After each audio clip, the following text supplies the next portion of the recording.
हाँ तो बच्चों मैं क्या कह रहा था, मैं कह रहा था कि अगर हम इस पे नॉर्मल रिएक्शन देखें तो वो 100 न्यूटन आ गया, फिर हम लिमिटिंग फ्रिक्शन निकालें तो वो म्यूएस इंटू एन के हिसाब से 52 न्यूटन आ गया, काइनेटिक फ्रिक्शन जो है वो आपका 50 न्यूटन आ गया। तो व्हाट आई वाज सेइंग कि अगर इस पे अप्लाइड फोर्स 52 से कम है तो ये नहीं चलेगा, इसके चलने के बारे में आप सोचो ही मत, ये चलेगा ही नहीं है। तो यहां पे मैंने लगाया है 40 न्यूटन, तो 40 न्यूटन पे तो ये चलेगा ही नहीं। तो अगर चलेगा ही नहीं तो फिर फ्रिक्शन तो लगेगा इस पे। कितना फ्रिक्शन लगेगा? तो इतना लगेगा ताकि ये मूव ना कर सके, और फ्रिक्शन अपने आप को एडजस्ट करके इतना ही लग जाएगा जितना की जरूरत है। तो यहाँ पे ये सेंटेंस बड़ा इंपॉर्टेंट है कि फ्रिक्शन अपने आप को एडजस्ट करके उतना ही लग जाएगा जितने की जरूरत है। मतलब एक तरीके से फ्रिक्शन का काम है रिलेटिव मोशन का अपोज करना। फ्रिक्शन का मकसद है कि ये ब्लॉक आगे ना जाने पाए। अप्लाइड फोर्स 40 न्यूटन है, फ्रिक्शन 52 तक लग सकता है। तो फ्रिक्शन अपने आप को इस तरह से एडजस्ट करेगा कि वो इसको आगे ना जाने दे अपनी हिम्मत के हिसाब से। तो उसकी हिम्मत है 52 न्यूटन तक, तो आपने 40 लगाया तो अपने आप को 40 एडजस्ट कर लेगा। So the friction force will be 40 newton and there will be no acceleration. अब मान लीजिए आप 50 लगा देते हैं तो इसकी हिम्मत तो 52 तक है, मतलब अप टू 252 न्यूटन ये अपोज करेगा।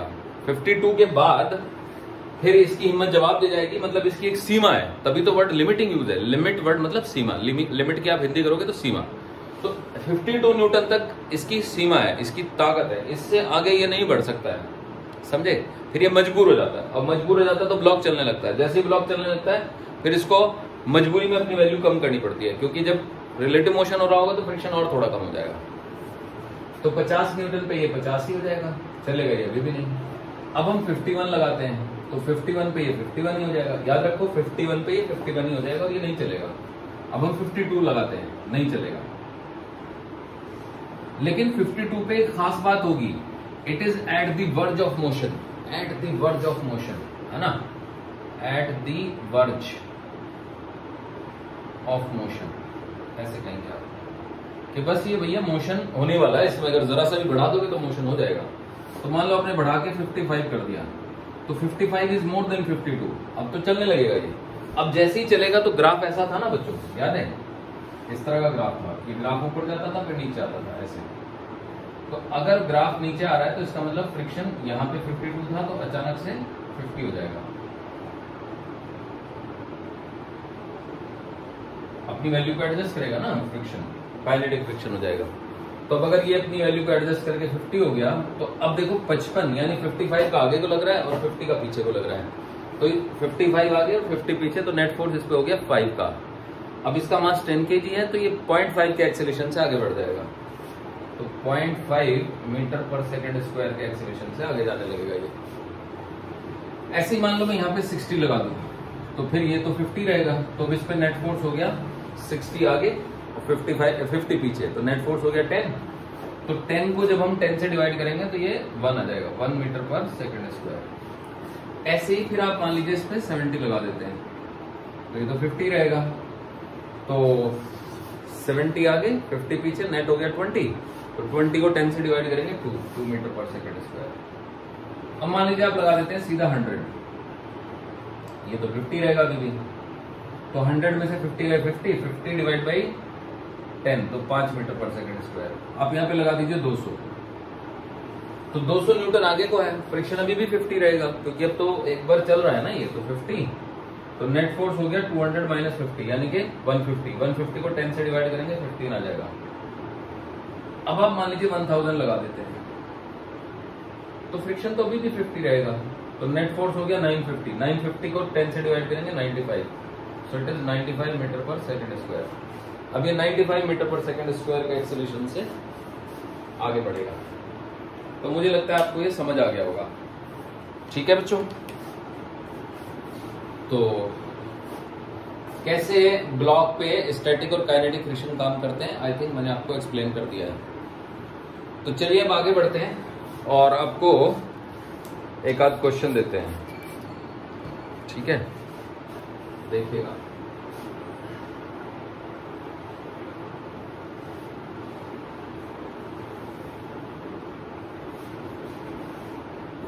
तो अब इसका मैं कंक्लूजन बता देता हूं। कंक्लूजन यह है, if applied force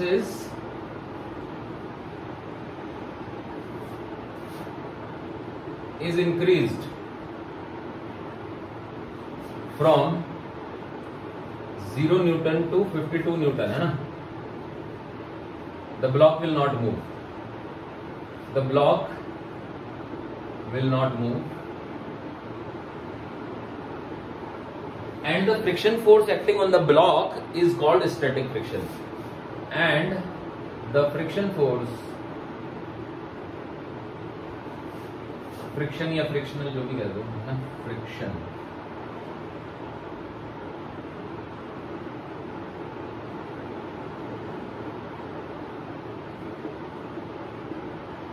friction force acting on the block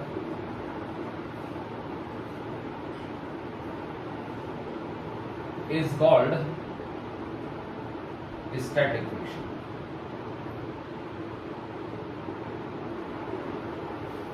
अब जैसे ही अप्लाइड फोर्स इंक्रीज कर दिया जाता है 52 से, तो ये फिर इंक्रीज होने लगता है, मूव होने लगता है। इफ अप्लाइड फोर्स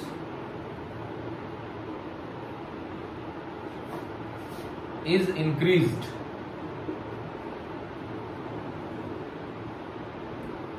बियॉन्ड 52, है ना,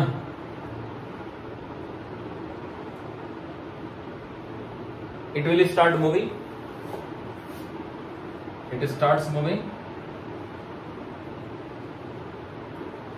and friction force becomes almost constant, and friction force becomes constant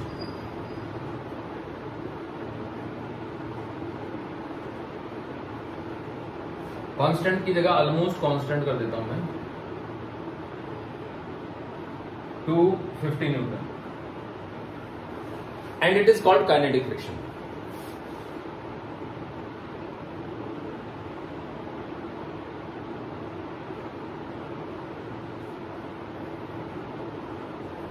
अब अगर मैं मान लो 52 न्यूटन, मान लो मैं फ्रिक्शन अप्लाइड फोर्स लगाऊं पहले 55, फिर उसको रिड्यूस करके 51 कर दूं, है ना, तो ब्लॉक पे कितना फ्रिक्शन लगेगा? द आंसर इज, आपने 55 लगा दिया तो ब्लॉक चल गया, अब आप उसको धीरे से कम करके 51 कर देते हैं, तो चलते हुए ब्लॉक में अगर आप 51 लगा रहे हैं तो फिर फ्रिक्शन उस पर 50 लगेगा, काइनेटिक, क्योंकि चलता हुआ था ना ब्लॉक, तो अभी भी उस पर नेट फोर्स 1 है और वो 0.1 के एक्सेलरेशन से चलता ही रहेगा। रुके हुए ब्लॉक पे अगर आप 51 लगाएंगे, क्योंकि जो स्टैटिक फ्रिक्शन है ना वो है 52 और काइनेटिक है 50, तो 50 और 52 के बीच में 51 आ गया, तो यहां पे अगर अप्लाइड फोर्स 51 है तो एक कंफ्यूजन की स्थिति हो जाएगी कि नेट फ्रिक्शन मतलब 51 लगेगा या फिर 50 लगेगा। तो चलते हुए पे अगर 52 लगाएंगे तो 50 लगेगा फ्रिक्शन, तो now the friction will be 50, मतलब 51 का अप्लाइड फोर्स है तो उस पर फ्रिक्शन 50 भी लग सकता है, 51 भी लग सकता है, डिपेंडिंग अपॉन, अगर आप वो चलती हुई अवस्था में 51 लगा रहे हो तो 50 लगेगा काइनेटिक, और रुकी हुई अवस्था में 51 लगा रहे हो तो अपने आप को एडजस्ट करेगा। तो ये थोड़ा कॉम्प्लिकेटेड है लेकिन ऐसे ही है, ठीक है बच्चों, इसीलिए मैंने ये पूरा लिखा है। हालांकि कोई पूछेगा नहीं आपसे इस तरह की बात कि भैया पहले हमने चला दिया, उसको 55 लगा दिया, फिर धीरे धीरे घटा के 55 से घटा के 54 किया, 54 से घटा के 53 किया, 53 से 52 किया, 52 से 51 कर दिया, अब बताओ कितना फ्रिक्शन लग रहा है। तो क्योंकि वो जो चलती मूविंग स्टेट में है ना, तो फ्रिक्शन स्टैटिक लगेगा, क्योंकि if it is moving then it will be kinetic friction. और यहाँ पे आप फ्रिक्शन को बढ़ा रहे हो, अप्लाइड फोर्स को इंक्रीज कर रहे हो, that is why I am using a word increasing. बढ़ाते बढ़ाते आप 0 से 52 कर रहे हो, तो क्योंकि वो चला नहीं ना, आप 50 पे चलेगा नहीं, 51 पे भी चलेगा नहीं, 52 पे भी चलेगा नहीं, 52 के बाद चलेगा, that is why I use the word increased. तो चलिए आगे बढ़ते हैं, देखिएगा।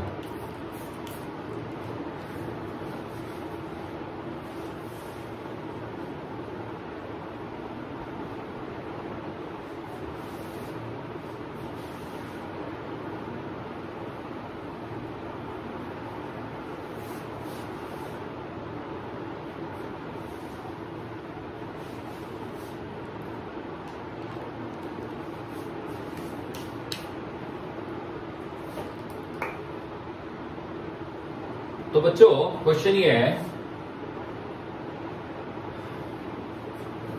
ये फिगर है एक,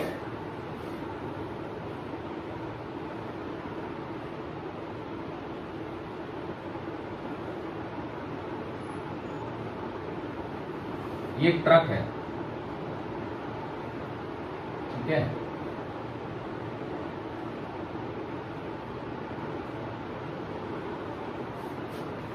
तो यहां पे एक ब्लॉक रखा है 10 kg का, और ये 8 मीटर दूर है किनारे से, और ये गिर सकता है, मतलब कुछ सपोर्ट नहीं है भटकाने के लिए। और यहाँ पे जो कोएफिशिएंट ऑफ फ्रिक्शन है वो हम 0.4 दे देते हैं, मतलब म्यू के और म्यूएस का चक्कर ही नहीं डाला हमने, सीधा 0.4 दे दिया। तो क्वेश्चन ये है कि in the situation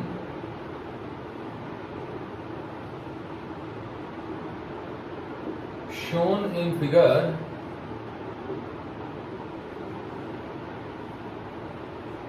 the truck starts moving, the truck starts moving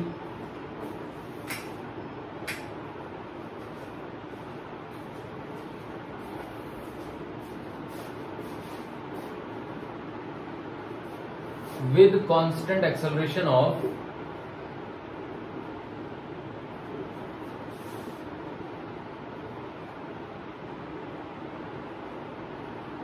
3 meter per second square. Find the time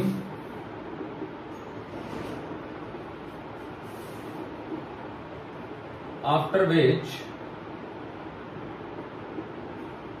the block will fall down. कितनी देर के बाद डाउन, कितनी देर के बाद ब्लॉक जो है वो फॉल डाउन कर जाएगा, नीचे गिर जाएगा, ठीक है। ये क्वेश्चन है। तो देखिए फिर कैसे करेंगे इसको। Time after which the block will fall down, कितनी देर बाद ब्लॉक फॉल डाउन कर जाएगा। तो इसमें बच्चों आपको ध्यान ये रखना है कि जब भी कोई क्या कहते हैं बॉडी होगी, तो उसका जो मेन मकसद होगा वो होगा रिलेटिव मोशन का अपोज करना, ठीक है।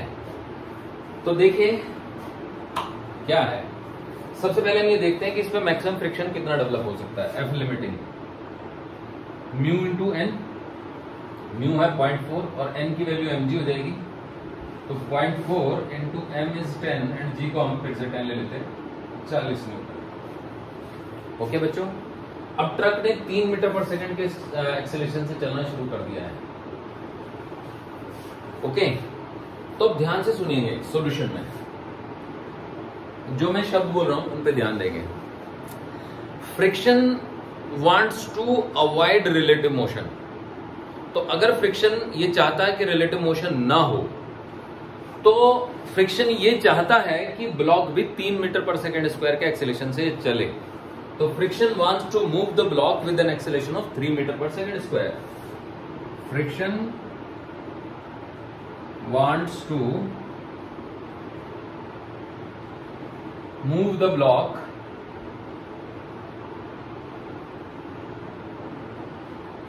with an acceleration of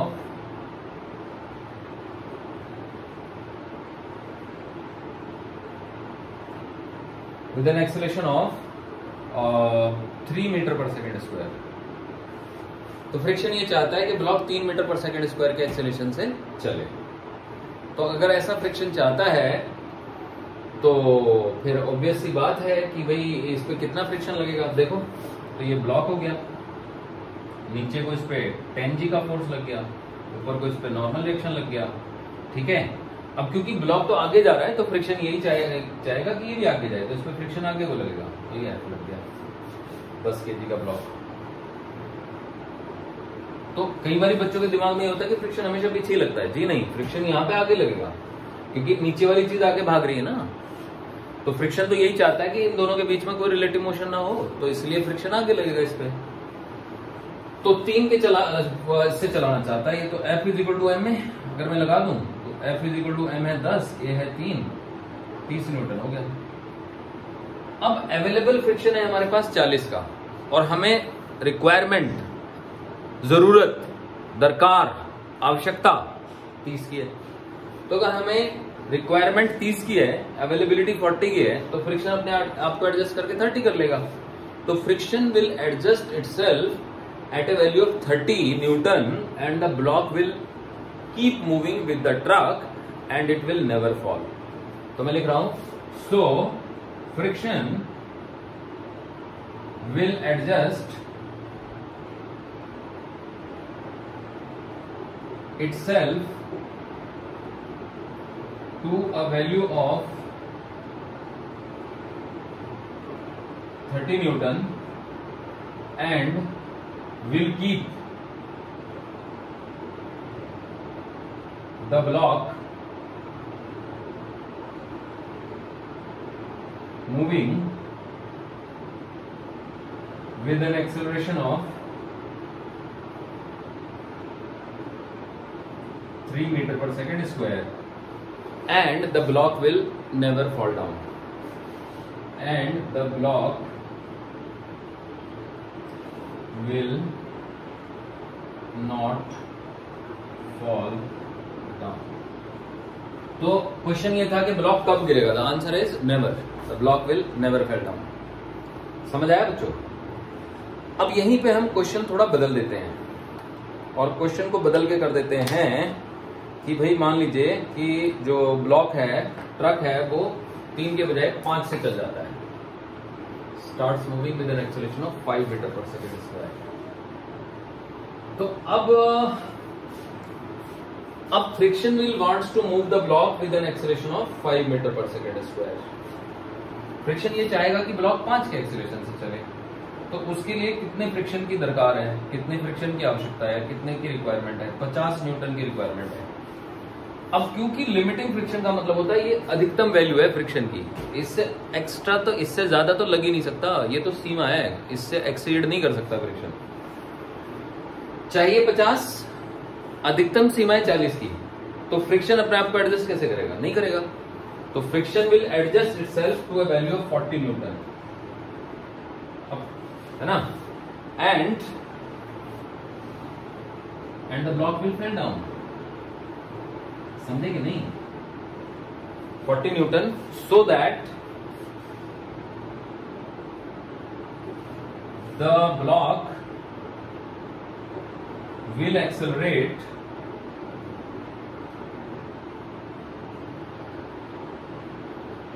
AB is equal to 40/10 यानी कि 4 मीटर पर सेकेंड स्क्वायर। तो ब्लॉक अब एक्सेलेरेट करेगा 4 के एक्सेलरेशन से। समझ गए बच्चों? ये तो 40 हो गया ना, क्योंकि लिमिटिंग पे लग गया, तो एक्सेलरेशन ऑफ ब्लॉक हो गया आपका, यहाँ पे लिख दिया मैंने।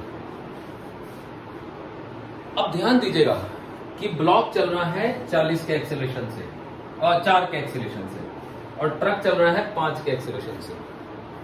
तो solution, acceleration of the block is 4 meter per second square and acceleration of truck is 5 meter per second square। तो देखा जाए तो ट्रक फास्ट चल रहा है, ब्लॉक धीमे चल रहा है। तो ये कुछ ऐसे होगा जैसे ब्लॉक यहाँ है, ट्रक फास्ट चल रहा है, ब्लॉक धीमे चल रहा है। तो इफेक्टिवली ये पीछे आता जाएगा, इसके मतलब इसके फ्रेम में देखेंगे तो ये पीछे चलेगा, यानी कि देखा जाए तो दोनों आगे ही चलेंगे, पर ये ज्यादा आगे चलेगा। तो जब ट्रक का डिस्प्लेसमेंट ब्लॉक के डिस्प्लेसमेंट से 8 मीटर ज्यादा हो जाएगा तो ये गिर जाएगा। ये समझ रहे हैं आप? इस चीज को समझना है। देखिए, जैसे ये मान लो ट्रक हो गया और ये ब्लॉक हो गया, तो दोनों ही आगे जा रहे हैं, पर एक थोड़ा धीमे जा रहा है, एक थोड़ा कम जा रहा है। तो कभी ना कभी ये, क्योंकि ज्यादा आगे चला गया ना, जब ट्रक 8 मीटर आगे ज्यादा चला गया तो ब्लॉक गिर जाएगा। तो मैं लिख नहीं रहा हूं, बस बता रहा हूं। The block will fall down when displacement of truck, obviously it is more, truck is 8 metre more than the displacement of block, यानी S truck minus S block अगर 8 मीटर हो जाता है तो वो गिर जाएगा। अब डिस्प्लेसमेंट ऑफ ट्रक के लिए फॉर्मूला है U ट्रक इंटू में T, है ना, plus half of 8 truck into में T स्क्वायर। बात ऐसी है कि यू ट्रक तो जीरो ही है क्योंकि स्टार्ट्स मूविंग है ना, स्टार्ट्स मूविंग का मतलब होता है यू जीरो, तो this is zero. A truck जो है वो हमको दिया हुआ है 5, तो बस ये आ गया 5/2 into t square. Displacement of block, तो क्योंकि ब्लॉक भी तो रुका ही हुआ था ना, तो यू ब्लॉक इंटू में T plus half of A block into में टी स्क्वायर। तो यू ब्लॉक तो जीरो ही ले लेना हमको, और ए ब्लॉक को हमको 4 ले लेना है, तो 4/2 इंटू टी स्क्वायर। अब जैसे कि यहाँ पे इक्वेशन में लिखा है कि इन दोनों का डिफरेंस 8 मीटर डाल देना है, तो 5/2 t square minus 4/2 t square is equal to 8, यानी कि 1/2 टी स्क्वायर है ना इज इक्वल टू 8, यानी कि t square is equal to 16, यानी कि t is equal to 4 second. 4 second बाद जो है वो ये गिर जाएगा इससे, समझ आया बच्चों? अब इसी को मैं दूसरे मेथड से भी कर सकता हूं, मेथड 2। तो देखिएगा मेथड 2, मेथड 2 ये है कि हम ट्रक पे बैठ जाते हैं, तो what is the acceleration of block with respect to truck, so it is AB minus 80, सो 4 माइनस 5 यानी कि माइनस का 1 मीटर पर सेकेंड स्क्वायर। -1 का मतलब अगर मैं ट्रक पे बैठ के देखूं तो मुझे ब्लॉक 1 के एक्सेलरेशन से पीछे जाता हुआ दिखेगा, तो वो गिरेगा कब? जब उसका डिस्प्लेसमेंट बैकवर्ड डायरेक्शन में, बैकवर्ड जो कि माइनस हो गई, मतलब this is my positive direction क्योंकि इसको एक्सेलरेशन मैंने 5 किया plus, so the block will fell down. यहाँ पे ध्यान रखिएगा हम दूसरे मेथड से सॉल्व कर रहे हैं, हम यहाँ पे ट्रक पे बैठ गए, तो in the frame of truck, in the frame of truck, truck के फ्रेम में है, तो ब्लॉक का एक्सेलरेशन -1 है, तो the block will fall down when it is -8 is equal to 1/2 into में -1 इंटू टी स्क्वायर। ये -8 जो है वो ट्रक के फ्रेम में ब्लॉक का डिस्प्लेसमेंट है backward, minus minus cancel, t square is equal to 16, again t is equal to 4 second. Answer तो सेम ही आना है, समझ गए बच्चों? तो ये जो दूसरा मेथड हुआ इसमें हमने ट्रक के फ्रेम में जाके सॉल्व कर लिया। अब एक और क्वेश्चन इसमें बनता है, देखिए वो मैं यहां पे बता देता हूं। तो क्वेश्चन ये है कि in the previous question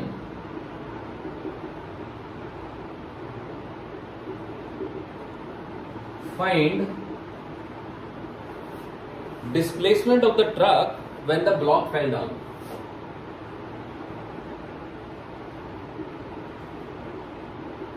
Of the truck when the block fell down। अब ये सोचने वाली बात है कि जब आप डिस्प्लेसमेंट ऑफ ट्रक निकाल रहे हो तो ये तो ग्राउंड फ्रेम से ही संभव है ना, क्योंकि ट्रक के फ्रेम में तो ट्रक स्टेशनरी रहेगा, तो उसमें तो उसका डिस्प्लेसमेंट निकाल ही नहीं सकते आप, तो ये ग्राउंड फ्रेम से ही होना है, ग्राउंड फ्रेम।